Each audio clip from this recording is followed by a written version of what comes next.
Our lives used to be simple. Our forests were vast and dark, wild and distant. Survival was paramount.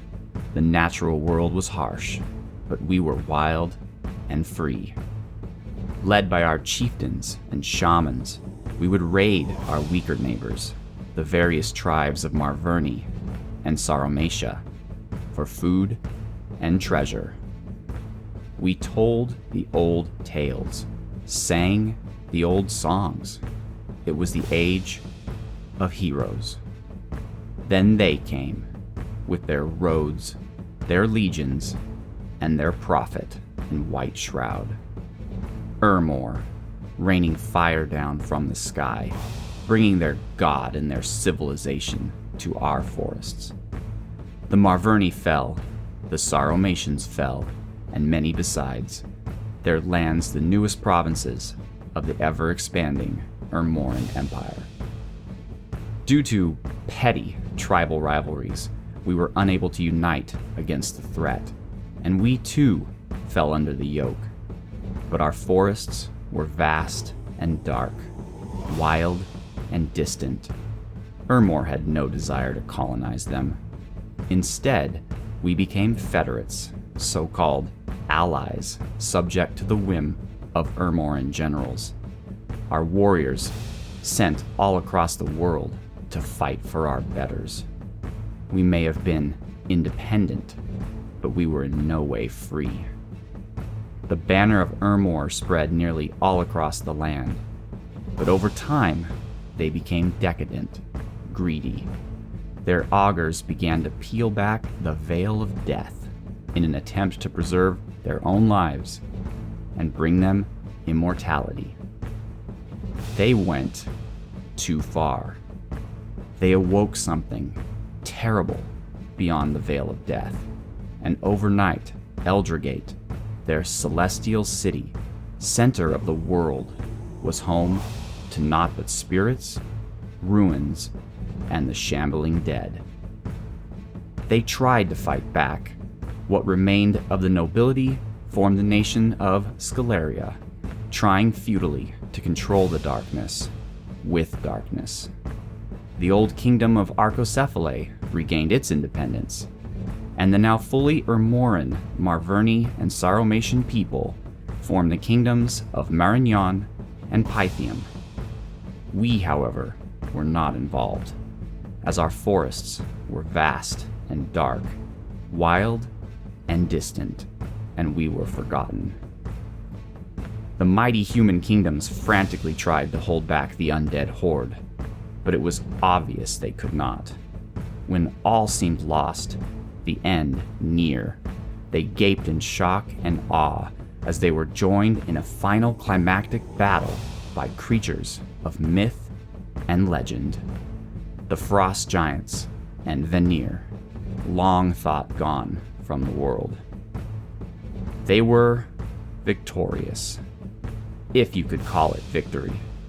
Whatever malign evil had fallen over Eldragate was banished back beyond the veil, and the leaderless undead collapsed and dissipated.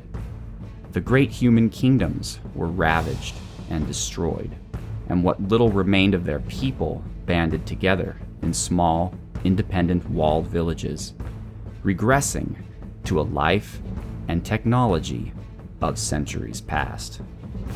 Those great beings of myth and legend, whose aid provided victory, were utterly annihilated and never seen again. Centuries have passed. Humanity is weak and isolated. Over time, new beings have emerged to fill the void. Strange creatures, perhaps created by the intense magics that once rended the land. Under the banners of new gods, they form kingdoms, march to war, play with dark magics they do not understand. Fortunately, mostly untouched by the cataclysm, we have become learned, strong, and with our discovery of the process to make black steel, We are the most advanced and powerful human kingdom in the world. Sadly, we are not, however, united. There are some among our people who took from the old stories the lesson that death is the most powerful force in the universe, and have come to venerate it as we venerate steel. Their dangerous foolishness could doom the world, and I fear civil war is all but assured and imminent. If humanity is to be saved, if the world is to be saved, it must fall on our shoulders. Magic must be eliminated from the world. It is strong warriors and sharp steel that will determine our future. Our forests may be vast, but they are no longer wild and dark, for we have subdued them, and we shall subdue the kingdoms of beasts and monsters that surround us, as well as the traitors in our midst. We are mighty, we are Ulm, and we are forging ahead.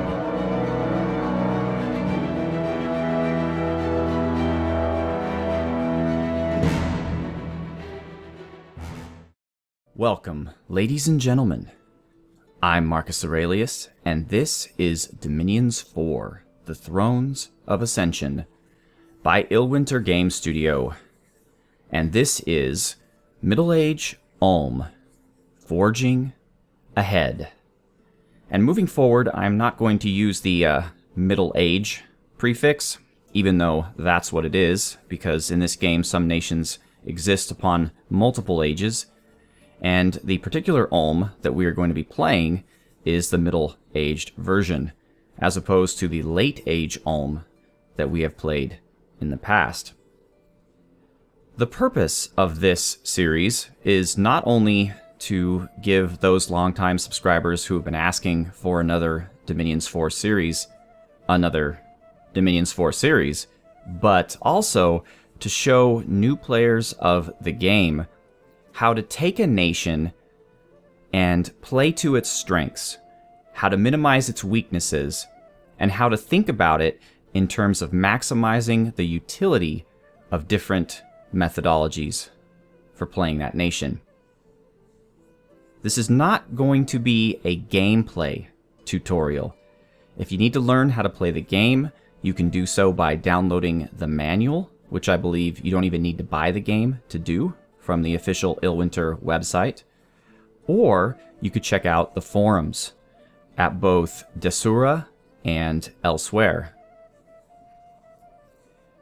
Or, if you want, you could even go and watch my series on Early Age the first ever Dominions 4 series I put together, which functions as a basic tutorial, though a lot has changed in the game in the 2 years since I filmed that.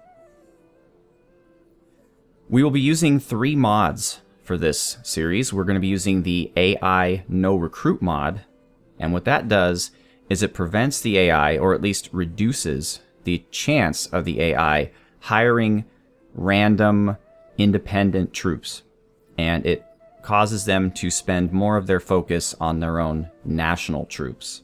I like this mod because it really gives you a feel for the nations you're fighting against, because they are largely made up of their own individual troops and not just your typical heavy infantry, light infantry that you see everywhere else.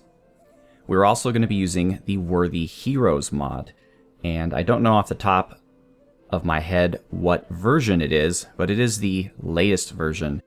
And what this mod does is it adds a number of new heroes to the game and improves the heroes that are already in it. They do this for Ulm as well, so maybe we'll be seeing some of these enhanced or new heroes in our series.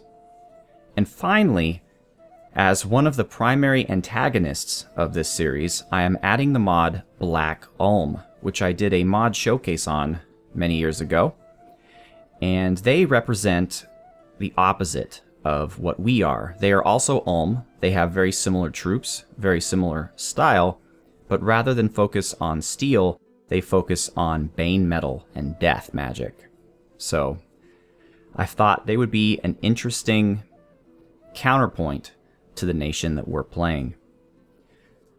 The whole theory behind this series is going to be Ulm versus the Weirdos. That is to say, Ulm is going to be the human nation, the sole remaining human nation in this world. There was the Age of Legends, and then that age turned into the Age of Man with the coming of Urmor, and Urmor dominated the world. And humanity dominated the world.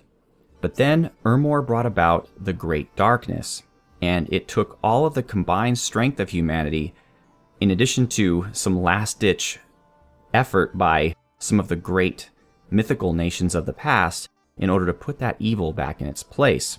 But in so doing, all of the great nations of humanity were destroyed.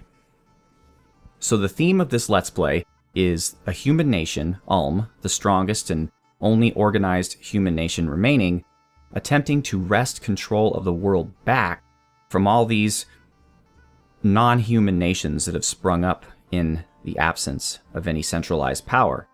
We've got the monkeys, we've got the goblins, we've got the flying people with their death magic and their mummies, we have frog people, and even alien beings from a distant world. So it's going to be quite an interesting little series. The last thing I want to do in this introductory episode is to discuss what many of you care very much about, which is the naming and the naming rules. Because I have a lot more subscribers now than I did way back when I did my last Dominions Let's Play, the rules unfortunately have become a bit more strict. If you would like to have a named commander in this series, by all means, please put the name you would like as a separate comment for this video. Okay? So a separate comment down in the comment section of this video so that I could timestamp it. Names will be first come, first served. And bear in mind that you cannot suggest what type of unit you would like to be. Again, it's going to be handed out on a first come, first served basis based on need. The vast majority of people are probably going to end up being Master Smiths, as those are the commander unit that Ulm recruits the most. So with that being said, I look forward to presenting this series to you. I hope you look forward to watching it. Next episode, we are going to go into world and pretender creation. I'm going to focus a whole episode on that because I want to really make it clear what we're trying to do here and how it's going to go. Then the third episode is when the gameplay starts. Now, the first few episodes of gameplay, I'm going to be focusing very heavily on our strategy, what our goals are, and different things you can do with this nation to make it shine. A lot of it I have received from the Dominions 4 forums and other wikis and other sources of information. And I'll mention in detail some of the areas where I get information from. But I'm hoping, as I mentioned before, to present this showcase as to how to take a nation and really play to its strengths and how to maximize its usefulness. So, once again, I'm Marcus Aurelius. I'd like to thank you so much for watching. Have a good one.